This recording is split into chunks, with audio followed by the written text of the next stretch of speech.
మన ప్రభువును ప్రియ రక్షకుడైనటువంటి యేసుక్రీస్తు వారి అతి శ్రేష్టమైన నామమున మీకందరికీ నా శుభములు తెలియజేస్తున్నాను. ప్రియ దేవుని బిడ్డలారా, మీరందరూ కూడా ఆరోగ్యంగాను సురక్షితంగాను ఉన్నారని నేను భావిస్తున్నాను.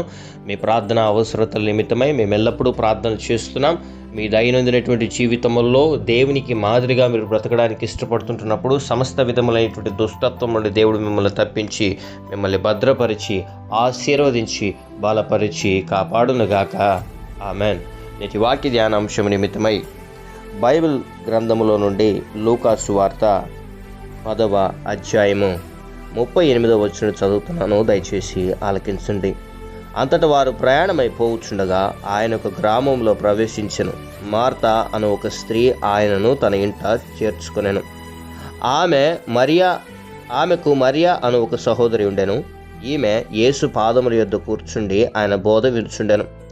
మార్త విస్తారమైన పని పెట్టుకొనుట చేత తొందరపడి ఆయన ఎద్దుకు వచ్చి, ప్రభువా, నేను ఒంటరిగా పని చేయుటకు నా సహోదరి నన్ను విడిచిపెట్టినందున నీకు చింతలేదా? నాకు సహాయము చేయమని ఆమెతో చెప్పమనెను. అందుకు ప్రభు, మార్త, నీవనేకమైన పనులు గూర్చి విచారము కలిగి తొందరపడుచున్నావు, కానీ అవసరమైనది ఒకటే. మరియా ఉత్తమమైన దానిని ఏర్పరచుకునెను, అది ఆమె యొద్ద నుండి తీసివేయబడదని ఆమెతో చెప్పెను.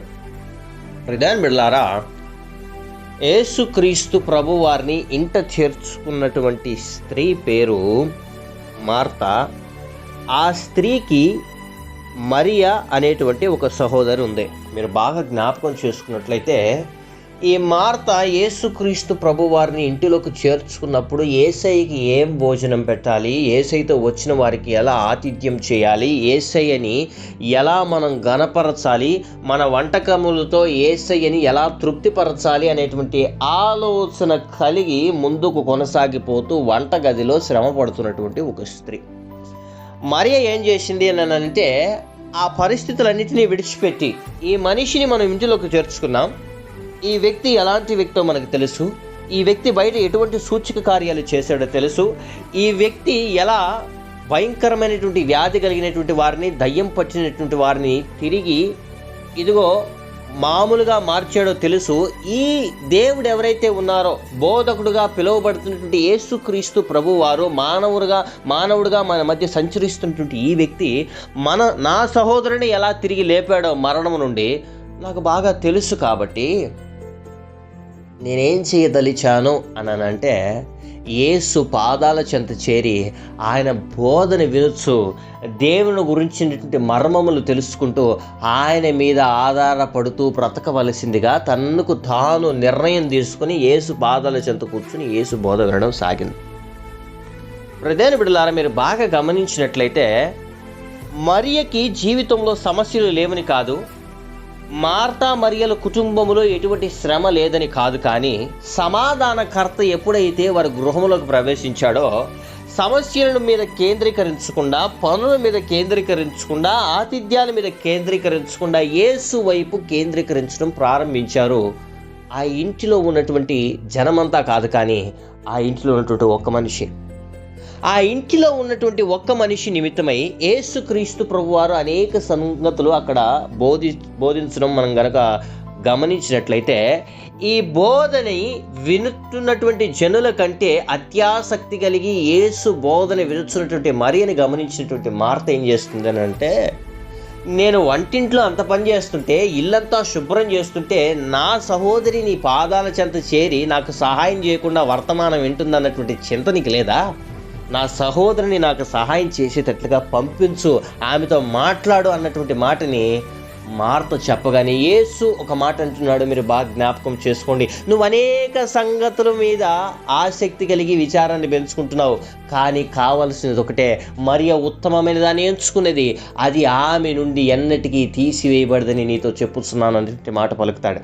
ఈ దినాన నీ జీవితంలో అనేక సమస్యల మీద నీవు నీ హృదయాన్ని కేంద్రీకరించి, నీ చూపుని కేంద్రీకరించి, నీ ఆలోచనలన్నింటినీ వాటి మీద కేంద్రీకరించి దేవుని వైపు చూడలేనటువంటి పరిస్థితులలో నీ కుటుంబీకులతోనో లేకపోతే నీ బంధుమిత్రులతోనో అంటున్నావేమో, నా కోసం ప్రార్థన చేయండి, నాకు అనేక పనిబాట్లు ఉన్నాయి, లేకపోతే నేను చేయాల్సినవి అనేకములు ఉన్నాయి, నా శ్రమ నన్ను దేవుని వైపు నడిపించట్లేదు, నా పరిస్థితులు నా కుటుంబీకులు దేవుని వైపు నన్ను చూడనీయకుండా చేస్తున్నారు, ఇదిగో నా కోసం మీకు చింత లేదా, నా కోసం ప్రార్థన చేయండి, నేనేమైపోతున్నా తెలియని పరిస్థితిలో ఉన్నాను, లేదా నా భర్తని మారమని చెప్పండి, నా బిడ్డల్ని మారమని చెప్పండి అని బోధకులకి సువార్థికులకి నిన్ను నడిపిస్తున్నట్టు దైవజనులకు చెప్తున్నావేమో. యేసు ఇక్కడ పలుకుతున్నటువంటి మాట, ఎవరితో ఏం చెప్పాల్సిన అవసరం లే, ఏ సమస్య మీద కేంద్రీకరించవలసినటువంటి అవసరం లే, ఎవరు నిన్ను మోక్షానికి నడిపించరో, కేవలము మోక్షానికి నడిపించగలిగినటువంటి దేవుడు ఎప్పుడో నీ కోసం భూలోకం మీదకి వచ్చాడు, ఎప్పుడో నీ కోసం ప్రాణం నర్పించేశాడు. నువ్వు చెయ్యాల్సిందంట ఆయన బోధకు లోబడి, ఆయన నీ చేతికి ఇచ్చినటువంటి జీవ గ్రంథాన్ని ధ్యానిస్తూ, ఆయన వైపు చూస్తూ, సమస్యలను విడిచిపెట్టి ఉత్తమమైన బోధకు, ఉత్తమమైనటువంటి దేవుడు, యథార్థపరుడైనటువంటి దేవుడు, నీతి కలిగినటువంటి దేవుని మీద గనక నీ చూపు నిలపగలిగితే ఏ సమస్య అయినా సరే, ఏ పరిస్థితి అయినా సరే, ఏ ఒత్తిడైనా సరే, ఆయన ప్రేమలో నుండి, ఆయన చేసే సహాయంలో నుండి, ఆయన నీకు ఇచ్చే కాపుదల నుండి నిన్ను వేరుపరచలేదు ప్రియ సహోదరి సహోదరుల. యెషయా 49:16 చూడుము నా అరచేతుల మీదనే నిన్ను చెక్కి ఉన్నాను అన్నటువంటి మాట ఉంటుంది. దానికి అర్థం ఏంటి అన్నానంటే, ఆయన తనని నీ చేతులు చెక్కుకొని ఉన్నాడంట. ఆయన చేతిలో నీవు చక్కబడి ఉన్నప్పుడు, ఆయన చేతిలో నీ రూపం ఉన్నప్పుడు, ఆయన చేతిలో నీ జీవితం ఉన్నప్పుడు నిన్నేది తాకచాలుతుంది? ఈరోజు నిన్ను సమస్య తాకినట్టు, ఈరోజు సమస్య నిన్ను కబళించినట్లు, ఈరోజు అనారోగ్యం నిన్ను పట్టినట్లుగా నీకు కనిపిస్తుండొచ్చు కాక, ఇది కేవలము అపవాది సమూహపు కుట్ర మాత్రమే. నీ సమస్యను నీకు పెద్దగా చూపించి నిన్ను భయాందోళనకు గురి చేసి, ప్రభు నుండి దూరం చేసి, ఆ దినాన ప్రభు వైపే కనుక పేతురు చూస్తూ నడిచినట్లయితే ఆయన మునిగిపోయేవాడు కాదు సముద్రంలో. ప్రభు మీద నుండి చూపు తొలగించి గాలిని చూచాడు, అలల తాకిడిని చూచాడు. సముద్రం కొత్త కాదు పేతురు గారికి, కానీ అటువంటి వ్యక్తే భయపడ్డాడు అని అంటే, చూపుని నిలుపుకోలేకపోయాడు అని అంటే, సాదా సీదా మనుషులమైనటువంటి మనమెంత? తుమ్మితే ఊడిపోయే ముక్కులు మనమే అంటారు పెద్దవాళ్ళు. మన విశ్వాసము ఆవగింజంతా కూడా ప్రభువు గమనించలేకపోయాడు అని అంటే, నీ చూపు ప్రభు మీద లేదు, ఐహిక విచారముల మీద, సమస్యల మీద కేంద్రీకరించి నువ్వు ప్రభువును దుఃఖపరుస్తున్నావు. ఇది నాన్న ప్రభు అంటున్నాడు, మరియ ఉత్తమమైన దాన్ని ఎంచుకుంది, ఆయన పాదాల చెంత చేరి ఆయన బోధ వింటున్నావు. నువ్వేం ఎంచుకున్నావు? ఇది నీ ఎంపిక ఏంటి? నీ సమస్యల నిమిత్తమే, లేదా ఎక్కడైనా ఏదైనా ఒక విషయం తెలిస్తే దాన్ని ఇతరులకు చేరవేసే బిజీ పనిలో ఉన్నావా? లేదా ఇతరుల మధ్య ఘర్షణను కలిగజేసేటువంటి బిజీ పనిలో ఉన్నావా?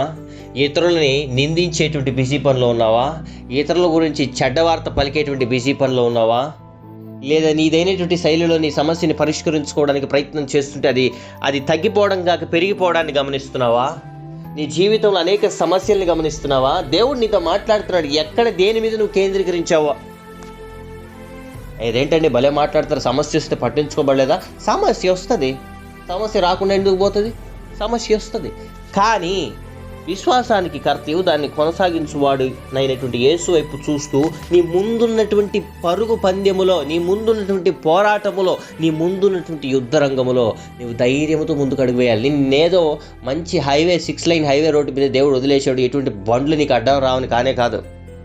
ఎంత పెద్ద హైవే రోడ్ అయినా ట్రాఫిక్ ఒక దినంలో కలుగుతుంది, ఇతర వెహికల్స్ నువ్వు దాటుకుని ముందుకు వెళ్ళాల్సిందే. ఈ దాటి వెళ్ళడమే క్రైస్తవంలో ఉన్నటువంటి ఒక లక్షణం. నువ్వు దాటేయాలి, నీ పరిస్థితులను దాటేయాలి, నీ బాధను దాటేయాలి, నీ దుఃఖాన్ని దాటేయాలి, నీ ఓటమిని దాటేయాలి, నువ్వు చేరవలసిన గమ్యానికి చేరాలి. అది ఒక్క రోజులో అయ్యే పని కాదు, 1 గంటలో అయ్యేటువంటి పని కాదు, లేదా 10 నిమిషాల్లో 20 నిమిషాల్లో అయ్యేటువంటి పని కాదు. నువ్వు విశ్వాసములో స్థిరురాలిగా ప్రభు వైపు చూస్తూ ఉత్తమమైన దాన్ని ఎంచుకొని, లోకములో నీకు ఉత్తమమైనది ఏది కనిపిస్తుందో దాన్ని విడిచిపెట్టి ప్రభు చెంత కనుక నీవు కూర్చున్నట్లయితే, ఈ అరచేతిలో చెక్కుకుని ఉన్నటువంటి దేవుడు ఖచ్చితంగా నిన్ను గణపరుస్తాడు, నీ పరిస్థితిని మారుస్తాడు. ప్రభు నీతో స్పష్టంగా మాట్లాడుతున్నాడని నేను భావిస్తున్నాను. నీకు అర్థం అవట్లేదేమో నీ జీవితం ఎటువైపు వెళ్తుందో, నీకు అర్థమవట్లేదేమో నీ పరిస్థితులు ఎలా నిన్ను కబళిస్తున్నాయో. భయపడొద్దు. ఉత్తమమైన దాన్ని మరియ గారు ఎంచుకున్నారు. ఇది నీకు ఉత్తమమైనది ఏంటి? నీ సమస్యల గురించి నువ్వు ఆలోచించడం నీకు ఉత్తమమైనది. నీ పరిస్థితుల గురించి ఆలోచించడం నీకు ఉత్తమమైనదే. ప్రభు మీద ఆధారపడినట్లయితే, ప్రభు మీద ఆనుకున్నట్లయితే, దేవుడు మాట్లాడేటువంటి స్వరాన్ని నువ్వు గ్రహించగలిగితే ఖచ్చితంగా సమస్యకు భయపడవు. ఈ దినాన నేను మీకు వాక్యాన్ని బోధిస్తున్నాను. నా జీవితంలో ఏ సమస్యలు లేవని కనుక మీరు కనుక అనుకున్నట్లయితే, నీకేం పాస్టరో నువ్వేమైనా మాట్లాడతావు. విశ్వాస జీవితాన్ని మీరు బాగా గమనించినట్లయితే దైవ సేవకుని కుటుంబంకే ఎక్కువ దెబ్బలు తగులుతాయి. ఫస్ట్ తెలుగు అంటుండొచ్చు, ఏం పాపం చేశాడో ఈ పాస్టరో, ఎంతో దోషంగా బ్రతికాడు ఈ పాస్టర్, ఇన్ని శ్రమలు అనుభవిస్తున్నాడని. అది పిచ్చి, జనాలు పిచ్చి. పాపం చేస్తే శ్రమ వస్తుంది, కానీ ఎవరైతే దేవుని మీద ఆధారపడి వెళుతూ ఉంటారో వాడి కుటుంబాన్ని కబళించడానికి అపవాది ప్రయత్నం చేస్తూనే ఉంటాడు. మేం బలపడితే మిమ్మల్ని బలపరుస్తాం, మేం బలపడితే మిమ్మల్ని బలపరుస్తాం. మీరు అనేక మంది ఉన్నారు, నేను ఒక్కడనే. ఇప్పుడు నా ఒక్కడి వల్ల మీరందరూ బలపడితే అపవాదికి భయమా కదా చెప్పండి? ఖచ్చితంగా టార్గెట్ పెడతాడు నన్ను. వాడు నా కుటుంబాన్ని టార్గెట్ పెడతాడు, నా పరిస్థితులను టార్గెట్ పెడతాడు, నా ఆరోగ్యం మీద టార్గెట్ పెడతాడు. ఇది నేను మీతో పలుకుతున్నటువంటి మాట ఒకటే, నాకు ఆ సమస్యల మీద ఎటువంటి కేంద్రీకత లేదు, కానీ మిమ్మల్ని ప్రభువులోకి నడిపించాలి. మీరు ప్రభు మీద ఆధారపడి ప్రభు వైపు చూస్తూ ఉత్తమమైనటువంటి మార్గాన్ని ఎంచుకునేవారుగా మారాలి. దేవుడు సహాయం చేయలేకపోవడానికి కలిగినటువంటి కారణం ఆయనకి చేతులు లేవో, లేకపోతే ఆయన పరిస్థితులు చూడలేడో, కళ్ళు లేవో, వినలేడో మీ ప్రార్థనని కానే కాదు. ఆయనకు అన్నీ తెలుసు. ఆయన గమనించేటువంటిది ఏంటి అని అంటే, ఈ సమస్యల్లో నువ్వు ఎంచుకుంటున్నటువంటి మార్గం ఏంటి? ప్రభు వైపు నడుద్దామని ఇష్టపడుతున్నావా? కష్టమైన నష్టమైన ప్రాణహానైనా ప్రభు నాకు సహాయం చేయాలని నిర్ణయం తీసుకున్నావా? లేదా ఎంత బాధపడుతున్నా చూడనటువంటి దేవుడు, సహాయం చేయనటువంటి దేవుడు ఇంక నన్ను ఏం కాపాడుతాడులే, లోకంలో కలిసిపోవడం స్టార్ట్ చేసావా? నీకే అప్పచెప్తున్నాను ఇది నాన్న. నీ అభిప్రాయం ఏంటో మారుతవలే. అనేక పరిబాట్లు పెట్టుకొని సహాయం కోసమో, ఎవరైనా నీ కోసం ప్రార్థన చేయాలని, లేదా ఎవరైనా నీ గోడు వినాలని, నీ ఏడుపు వినాలని ప్రయత్నం చేస్తున్నావు. ఎవడు రాడు, ఎవడు సహాయం చేయడు నీకు నువ్వుగానే ప్రభు సన్నిధిలో మోకరించాలి. నువ్వు ఏ పాస్టర్కి చెప్పినా ఆ పాస్టర్ కూడా దేవునికే చెప్పాల్సింది కదా, ఆ పాస్టర్ కూడా దేవునికే ప్రార్థన చేయాలి కదా. అంటే మీ సంఘాలకి వెళ్ళొద్దు, మీ పాస్టర్లకి ప్రార్థన విజ్ఞాపనలు ఇయ్యొద్దని కాదు నా మాట. దైవ సేవకుని దగ్గరికి వెళ్ళే కన్నా ముందు నువ్వే ఎందుకు ప్రార్థన చేయొద్దు? నువ్వే ఎందుకు ప్రభు మీద ఆధారపడద్దు? నువ్వే ఎందుకు ప్రభు మీద ఆనుకోవద్దు? దేవుడు నీతోనే కదా మాట్లాడుతున్నాడు ఈ మాట.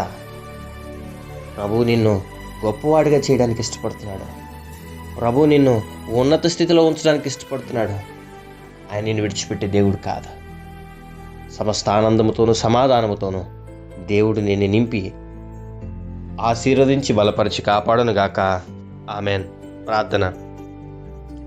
పరిశుద్ధుడా, ప్రేమ కలిగిన ఆయన, జీవం కలిగిన తండ్రి, నీకు వందనాలు. ఎంతమంది బిడ్డలు ఈ వాక్యాన్ని విన్నారో ఉత్తమమైన దానిని ఎంచుకోగలిగినటువంటి హృదయం ఈ దినాన బిడ్డలకి కలుగును గాక. వారి ప్రయాణ మార్గంలో ఎందును, వారి పనిబాట్లందును ప్రభాని సఫలీకృతను సురక్షితమైనటువంటి ప్రభానైనా గమ్యానికి చేరేటువంటి ప్రయాణాన్ని బిడ్డలకు అనుగ్రహించండి. దారిలో పొంచిన అపవాది సమూహపు కుట్రలు యేసు నామములో లయమైపోవును గాక.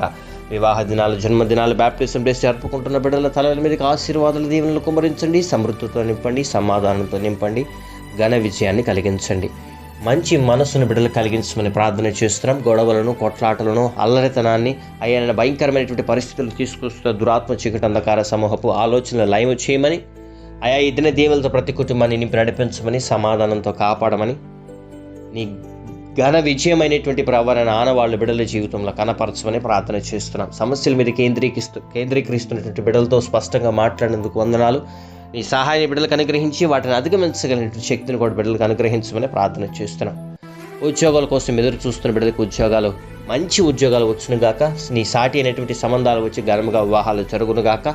నీ గొప్ప ఆశీర్వాదంతో బిడ్డలు నింపి నడిపించి, ఎంతమంది ప్రభాని ఈ వాక్యాన్ని అనేక మందితో షేర్ చేసి, ప్రభానైనా ఈ వాక్యాన్ని లైక్ చేసి ఛానల్ని సబ్స్క్రైబ్ చేస్తున్నారు. బిడ్డలను ఆశీర్వదించి బలపరిచి కాపాడమని, స్తుతి ఘనత మహిమా ప్రభావానికి ఆరోపిస్తూ మమ్మల్ని మేము తగ్గించుకుంటూ నిన్ను హెచ్చిస్తుండగా నీ కార్యాన్ని మా జీవితంలో చూచులాగున ప్రభానైనా మమ్మల్ని ప్రభానైన విశ్వాసంలో స్థిరులుగా నిలబెట్టమని యేసయ్య పరిశుద్ధమైన నామముని ప్రార్థన విన్నపములు అడిగి పొందుకుని ఉన్నాం మా ప్రియ పరలోకపు తండ్రి. Amen. Amen. Amen. Praise Lord. May God bless you all.